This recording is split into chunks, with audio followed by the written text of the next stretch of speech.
everyone. Welcome to summertime. Happy 50th. Yeah. So that they'd all kind of align, right? With yesterday was the 50th anniversary of Jaws, the release of Jaws in theaters. Mondo dropped all the merch. Oh man, so much stuff. Right off the bat, Danny needs me to I'm like, do I have to pee now that I've seen all that water and splashing around? Right off the bat. Hey, you can pee at any time, buddy. There's no rules against peeing in this podcast. We are a pro pee podcast. Yep. But you have to do it on camera. That's the thing. We didn't even make it 2 minutes before mentioning bodily functions. Which I guess is kind of my fault because there was a lot of blood on that first clip. But I just love that shot. There's the dolly zoom, right? Yeah. So I was looking for that. And what? I went to look up to see how long Jaws was in theaters, and it said it premiered in Dallas at the Medallion Theater with Spielberg. I feel like I read that somewhere. Yeah. We've had a lot of big things happen here. It used to be more because we're known for our shark attacks. Yeah. Well, that is true. That is true. Maybe Spielberg wanted somewhere that was I don't know about shark attacks, but I know a lot of the lakes around here are filled with dead bodies. I mean, Lake Ray Hubbard. Did you see they pulled out all those cars like 2 weeks ago out of really? Yeah. Yeah. There's a lot of dead bodies in Dallas. Well, I wanted to ask you guys about, before we get into our main topic, which will be the future of the DC universe. We're going to get into all the details from James Gunn's interview with Entertainment Weekly, and some of us watched the DC Showcase podcast. Also had him on, so he's just putting it all out there because there's a movie coming up in like a couple of weeks, and he's getting ready for it. And he's setting Fantastic Four. That's right. Jurassic Park World Dominion, whatever it's called now. Scarlett Johansson's Jurassic Park. Yes. She rewrote the book. Michael Crichton, shut up about it. You're right. Quit crying, Crichton. Yeah. But what is you guys' quick history with Jaws? Like, do you guys remember the first time you dove in there? I was a kid. Oh, see. I was going to say I didn't see it until I was in graduate school, only because my beloved boss at the bookstore I worked at, we were chatting one day and Jaws came up, sort of like we often have with you, Danny. And he was like, "You haven't seen Jaws?" And he brought me the VHS tape the next day for me to watch it. Well, how the tables are turned. Right.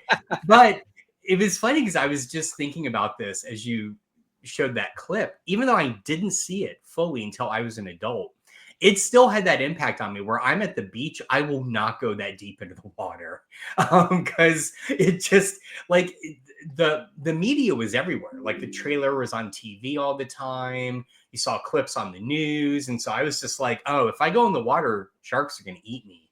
Death. Ocean is death. Yes, exactly.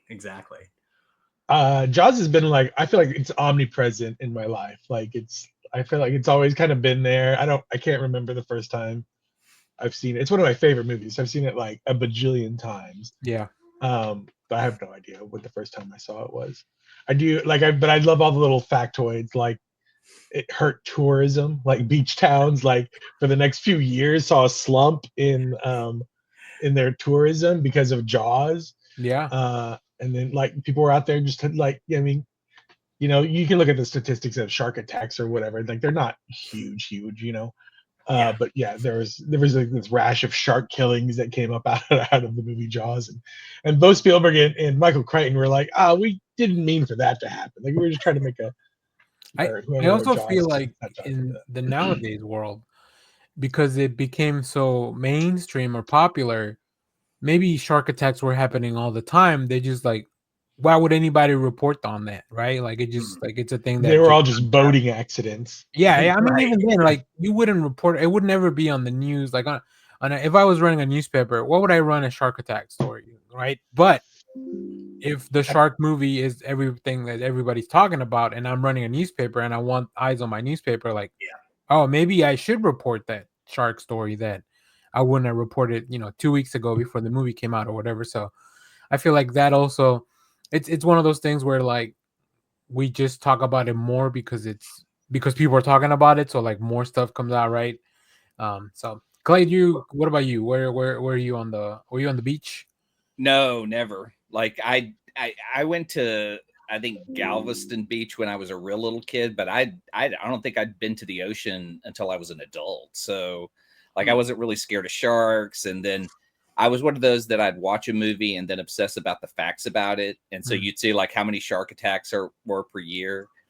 But I mean, Jaws was just in the theaters for a very long time. I bet. Because it was one of the biggest blockbusters. So it is kind of the... Yeah, it's really why we do this. The first blockbuster, they call it, right? So, yeah, it's the first blockbuster. It's the reason we do the draft, because we're looking for the blockbuster every summer. And so I mean, and it defined the idea of summer blockbuster, right? They had not had that before. Yeah. Now a blockbuster could be in the theaters for 2 months, and that would be a long time, and then go to streaming within 2 months. But like then you would have it in the theater for so long, and then there was no cable, so you're looking forward to it being on TV and then getting the TV edit that edits out all the blood. So you're just watching people point and be scared. And the swear words, One thing that I always found interesting, because I mean, the first time I watched Jaws, it was not here. I wasn't in the US, right? Which is funny because in other countries, well, in Spanish, the movie's just called Tiburón, which means shark. Oh, so they don't even translate, because Jaws wouldn't make much sense, because it would just be more. Jaws is more like mandibles, not the word. So it wouldn't be. I don't think it's as scary. Like Jaws is a scary title, I think, in English, but it doesn't make that much sense. But I never, like, for a long time, I was like, you don't think about Amity Island being in Massachusetts. Like you'd always figure it'd be somewhere like in Florida or somewhere lower, like where I would think more of a coastal town. I don't think of the Northeast as coastal towns, even though a lot of them are, right? Yeah. Did you guys see that? It was like one of my favorite like viral stories from like a year ago. I don't know. It may have been 2020, times a flat circle now. But the guy who just randomly in like a thrift store found the Anchor jacket that the mayor wears. And it's actually like a production jacket. And so then you had to do all this stuff to like track down, like, how the hell did it end up in this store? And I'm the one that bought it, So yeah, it's great. I love it. That's pretty cool. And are any fellow fans of Jaws 3?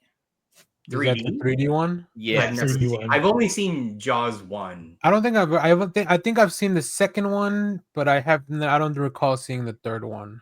The third one is dumb, but it's fun. It's like they all tie into the first movie, except for the third one, I think, which is weird because like the mom of Jaws comes back. It's so stupid, but like the third one is just like it's Jurassic Park with sharks. Yeah, exactly. It's exactly what it is. Oh, like at the SeaWorld thing or whatever. Yeah. Okay. Leah Thompson and Dennis Quaid.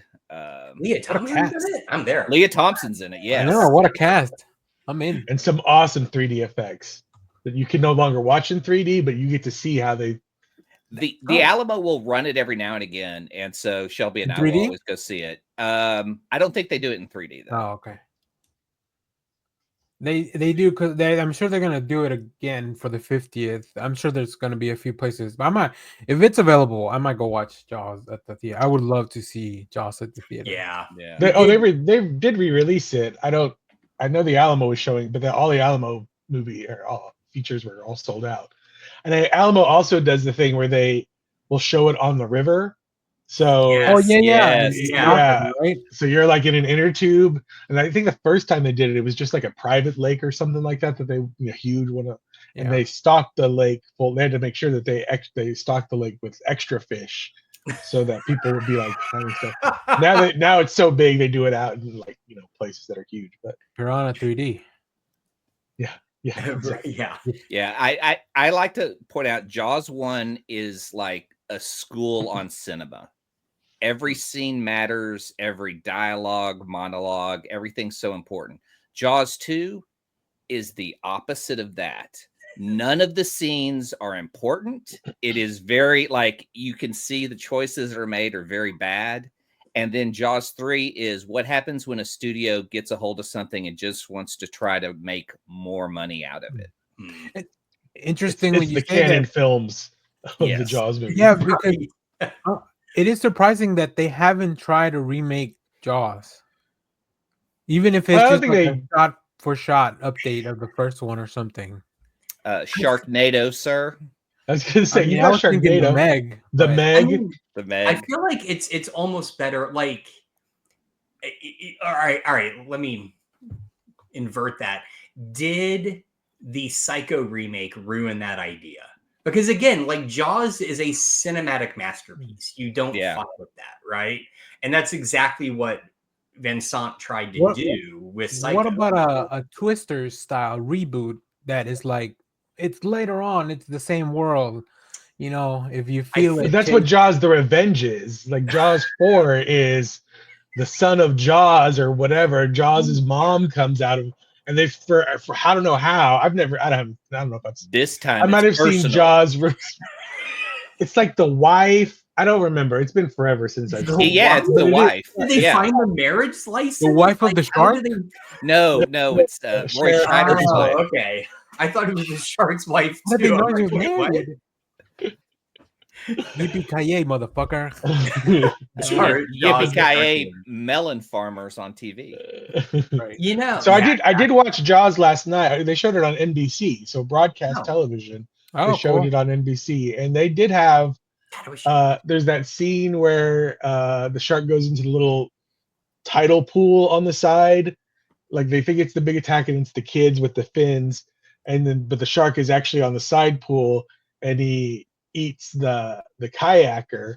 And there's that scene where the leg floats down, and that scene was on NBC last night. And I was like, oh wow, they actually showed blood trickling up and everything from it. But you still don't see the nude girl at the beginning, I bet.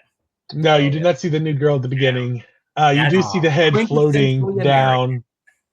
All the gore is there. None of the gore is there. Yeah, that's allowed. Is the best way to defend against a shark attack just to like void your vowels and taste that? Get a load of that. No, that's what I'm gonna do now. Hopefully you have stopped at your favorite Tex-Mex place before.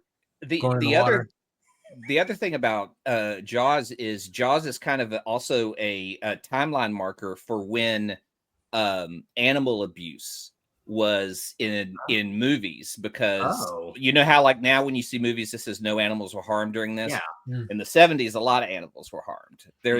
There's a film called Mako where it's about a shark, and I believe the shark is connected to a guy who went through Vietnam, and they connect mentally somehow.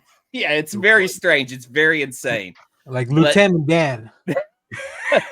But to use a shark with a person in there, they like yanked all his teeth out.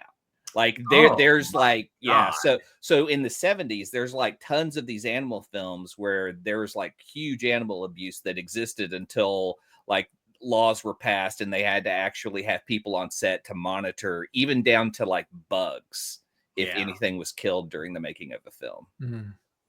So that's why all movies are lame now. You just do it in CGI. So is the greatest legacy of Jaws Shark Week? Yeah, it's got to be. It's got to be. I was just curious. I mean, the theme's a banger. Yeah, I guess. I mean, and Spielberg and John Williams. So like, there's a few legacies. It's a 5-player tool, that Jaws film. I just my favorite fact is just the whole how bad the animatronic shark was, and Spielberg was still able to pull out pure gold from it because he realized that showing less is more. Again, classic Hitchcock, right? Like you don't have to show the shark; you can just ramp up the terror by not showing it. So. That's right. Cool. Well, good stuff. happy Shark Week, everyone. Go watch Jaws if you can.